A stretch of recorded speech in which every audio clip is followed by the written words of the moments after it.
குன்னூரில் தந்தையிடம் சரக்கு பாட்டிலுக்கு கூடுதலாக பணம் கேட்ட டாஸ்மாக் ஊழியருக்கு அடி உதை, தந்தை மகன் கைது. நீலகிரி மாவட்டம் குன்னூர் பெட்ஃபோர்ட் பகுதியில் உள்ள ஆசீர்வாத காம்பவுண்ட் பகுதியை சேர்ந்த டான்சஸ், வயது 56, மவுண்ட் பகுதியில் உள்ள டாஸ்மாக் கடைக்கு சென்று மது வாங்க பணம் கொடுத்தபோது குவார்ட்டர் பாட்டிலுக்கு ரூபாய் 10 கூடுதலாக கடை ஊழியர் பிரேம்குமார் கேட்டுள்ளதாக கூறப்படுகிறது. இதில் தகராறு ஏற்பட்ட நிலையில் டான்சஸ் தனது மகன் ஆலனிடம் தெரிவித்துள்ளார்.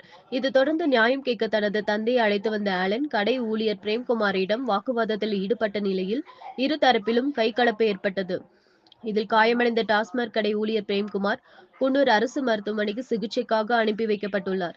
இது குறித்து மேற்கொண்டு போலீஸ் சப் இன்ஸ்பெக்டர் ஆனந்த் வழக்கு பதிவு செய்து டான்சஸ் மற்றும் அவரது மகன் ஆலன் ஆகியோர் மீது வழக்கு பதிவு செய்து கைது செய்யப்பட்டு குன்னூர் நீதிமன்றத்தில் ஆஜர்படுத்தப்பட்ட இருவரும் சிறையில் அடைக்கப்பட்டனர்.